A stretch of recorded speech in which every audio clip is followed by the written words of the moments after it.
দর্শক, ভূমিকম্পনের ক্ষয়ক্ষতি এবং তার প্রভাব নিয়ে আরো বিস্তারিত খবর জানাতে নরসিংদী থেকে আমাদের সাথে সহকর্মী সঞ্জিত সাহা যুক্ত হয়েছেন।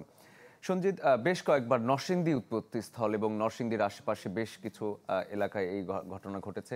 তো নরসিংদী যারা আছেন তারা কি বলছেন, তারা কতটা আতঙ্কে রয়েছেন?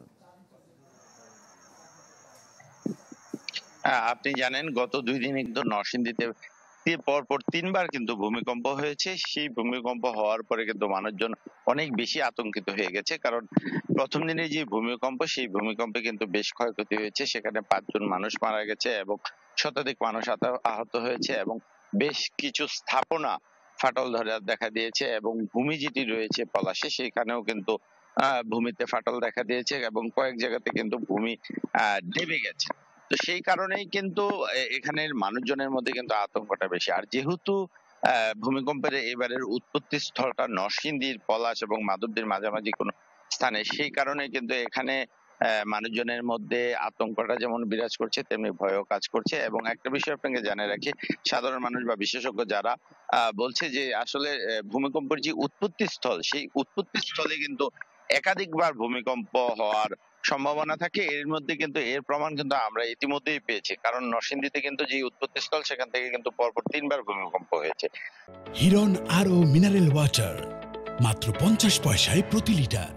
তার কারণে এখানে আরো পরবর্তীতে ভূমিকম্প হবে কিনা সেই বিষয়টা নিয়ে মানুষের মধ্যে দুশ্চিন্তাগ্রস্ত রয়েছে। এবং মানুষ যেটি বলছে, আসলে এই প্রাকৃতিক দুর্যোগের হাত থেকে কিভাবে বাঁচা যায় সেই বিষয়গুলি তারা মাথায় রাখছে। এবং এই যে পরপর ভূমিকম্প, আপনি জানেন নরসিংদী একটি বাণিজ্যিক কেন্দ্রিক এলাকা। এখানে সুউচ্চ ভবন রয়েছে এবং এখানে শহরগুলি আধুনিকভাবে গড়ে তোলা হয়েছে। এখানে যেসব নির্মাণাধীন বিল্ডিং রয়েছে বা বড় বড় বিল্ডিং রয়েছে, সেই সংখ্যাটাও কিন্তু খুব একটা কম নয়।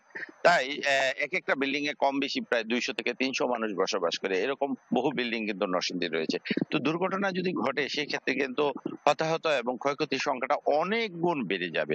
যার কারণেই কিন্তু মানুষজনের মধ্যে আতঙ্ক বেশি। এবং এই আতঙ্কের কারণে কিন্তু গতকাল রাতে, অর্থাৎ ১১টা থেকে ১২টার মধ্যে পুনরায় ভূমিকম্প হবে, এই খবরে কিন্তু মানুষজন ঘর থেকে বেরিয়ে এসেছে এবং রাতে ১ থেকে ১.৫ ঘন্টা পর্যন্ত কিন্তু তারা খোলা আকাশের নিচে ছিল। আমি যদি বলতে চাই, নরসিংদী সরকারি কলেজ মাঠ, স্টেডিয়াম এবং গাবতলী মাঠ সহ যেসব জায়গাগুলি রয়েছে, সেই সকল জায়গায় হাজার হাজার মানুষ ঘর থেকে বাইরে বেরিয়ে এসেছিল। আসলে মানুষ অনেক সময় গুজবেও কান দিয়ে তা এইসব কাজগুলি করেছে। আসলে ভূমিকম্প থেকে রক্ষা পাওয়ার জন্য কিন্তু খোলা আকাশে থাকা নিশ্চিত, কিন্তু ভূমিকম্প কখন হবে সেই বিষয়টা তো আসলে কেউ নিশ্চিত করে বলতে পারছে না। তো সেই বিষয়টা যদি জানা যেত, তাহলে মানুষ একটা পরবর্তী ব্যবস্থা নিতে পারত। তো ভূমিকম্পের বিষয়ে যদি আমি বলতে চাই, এখন পর্যন্ত মানুষজন যেগুলি রয়েছে তাদের মধ্যে স্বাভাবিক বা স্বস্তির জীবনযাপনে তারা ফিরতে পারেনি। অনেকটা ট্রমাটিক একটা অবস্থার মধ্যে পড়ে আছে। তো এই ছিল নরসিংদীর সর্বশেষ অবস্থা। সঞ্জিত, ধন্যবাদ আপনাকে। দর্শক, আমরা নরসিংদীর খবর জানছিলাম।